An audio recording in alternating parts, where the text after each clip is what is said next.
Southeast Area Technical High School, commonly known as CTEC, is located in northern New Hampshire County. It was founded in 2017 to provide students with the opportunity to earn a high school diploma and a college degree from Cape Fear Community College at no cost. Dr. Edith Skipper is the school's founding and current principal. Dr. Skipper was gracious and allowed me to shadow her for the day, and throughout this video, you'll learn about the complex and rewarding job of being a high school principal in Dr. Skipper's own voice. We began our day with 21 UNCW mentors. They are SEC 320 students over at UNC Wilmington. Dr. Smith and Ward came over, Carol Ward came over and helped us get up and running this morning, where we gave those future teachers a tour of our building. And we started in the makerspace, which Ms. Toothman calls her very favorite spot on campus, and showed the folks all of the tools of many different trades and how children use that space to create and bring dreams into reality. We also showed off our health sciences classroom, where a Cape Fear Community College instructor comes over and teaches for us. Every day of the week, we showed off our fitness center. The landfall grant outfitted that fitness center with equipment, and so we were able to show students in there working prior to classes starting this morning. We also paid close attention to the furniture in the classrooms and the colors and the chairs, because that very first year, our students, the first couple of years, our students helped us choose our school colors. They chose our school mascot.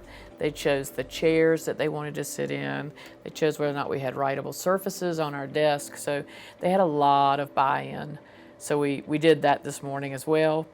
We spent some time in the dining hall, again, looking at that furniture, highlighted some spaces where it would be great for mentors and mentees to work together. Looked at a few classrooms, paid close attention to our master garden area. Again, a grant from the Master Gardeners allowed us to buy wood that would build our raised beds and to ensure that we're ADA accessible. They also allowed us to buy some plants, so we have a working garden that we bring things into our culinary classroom and into our kitchen and use to cook.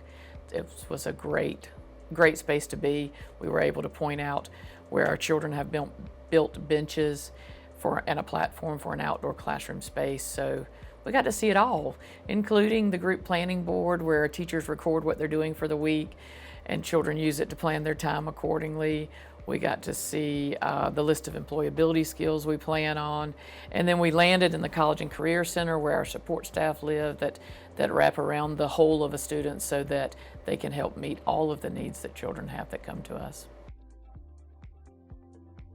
So after our tour, and everybody was gone from the building, our company, I made my rounds of the building and spoke to all the classrooms, again, as a way to keep my finger on the pulse, to see who's in place, maybe who's missing, maybe who's off a little bit today or upset about something. So that is a morning ritual. I go to every classroom just to speak and again, keep my finger on the pulse so that I can know that the building is on the ground and we're up and running and ready for children. After that, we took a few minutes to check email, had a little bite to eat, jumped into a masterminds meeting, a Zoom meeting. I actually was able to speak to 9th graders. They are going on a downtown campus tour today of the program areas that are located on that campus. I got to speak to them about behavior expectations and learning as much as they can so that we can help them narrow down the big world of work. Then I was able to do a class change, I think. I handled a little discipline thing, talked with my AP. There have been a lot of little pieces that have happened throughout the morning already. We have spent some time eating lunch and supervising lunches and outside time. Talked with Ms. Martin about covering to ensure we have all of our observations up to date and all of that paperwork clean and ready to roll before we get too far into the second semester of the school year. In the early afternoon, I sat down with Dr. Skipper for an interview about how she became principal of CTEC and how she sees the job of a school principal and the culture that she aims to create at the school.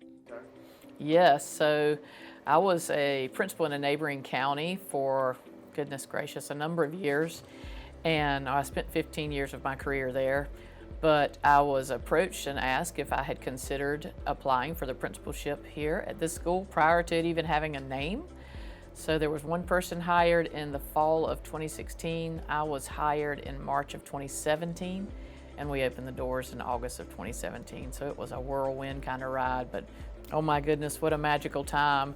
We had 44 children that actually, and families that took a chance with us.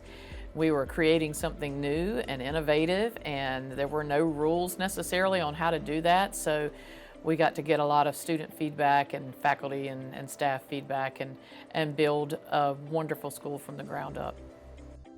My job as principal is far-reaching. I think the principal actually sets the tone in a building, in a school building. I think the culture is also set by the principal's voice. So I'm responsible for the safety and security of every human that's on this campus. Even those that are riding buses home, I'm still responsible for them until they get back to their homes. I'm responsible for the academic piece of that. I'm responsible for teaching teachers and challenging them to be the best they can be. And, you know, day to day, every little thing, I joke all the time about, in the end, the bottom line has my name on it. When we send school report cards home with children, my name is on that. And I'm very proud of my name, and so I want to do the very best job I can.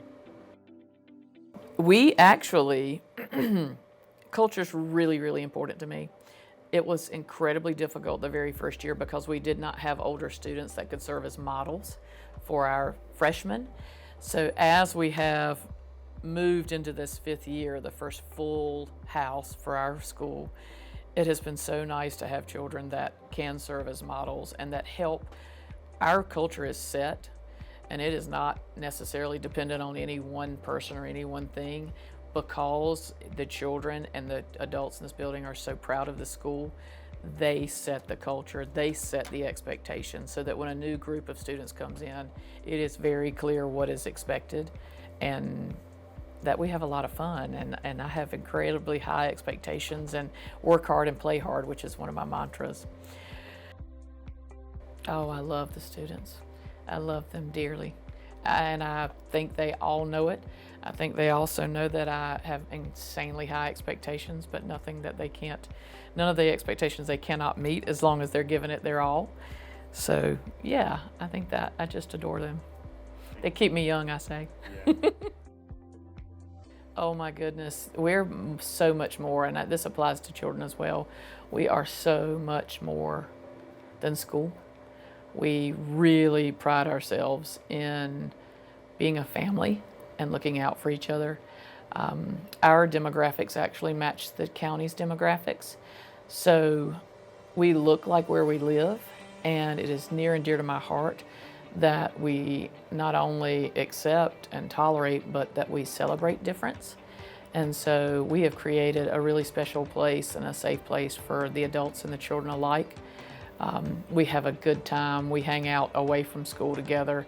We trust and respect each other tremendously, and I think that has paid off, because even when we have our down days or our not 100% days, we love each other enough to show each other grace and to pick up any slack where there needs to be. We spent some time in classrooms, watching instruction, interacting with children, again, just to keep me abreast of what's happening. We have a group planning system that is posted in the hallway that I mentioned that covers what's, in a snapshot, what's going to be happening in classrooms throughout the week, all classrooms.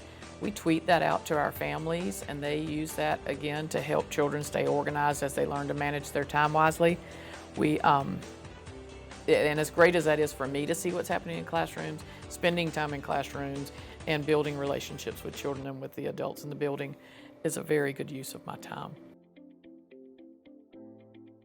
Our school day is a little longer than traditional school days. We are waiting on buses to come and get our children to take them straight home from here. We share buses with Wilmington Early College.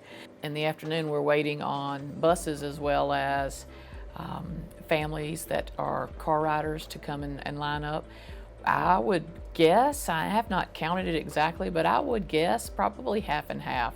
Maybe not quite half car riders, but we have a lot of families that bring their children to school. Jason, it was another great day at CTEC. I'm glad you could spend it with me. Well, thank you very much. I appreciate it so much. Absolutely. A lot goes into being a principal, doesn't it? Yes, it's a very stressful and very fulfilling job. I really appreciate you capturing some of that for folks today. Well, thank you. I appreciate it. Have a good day. Bye-bye.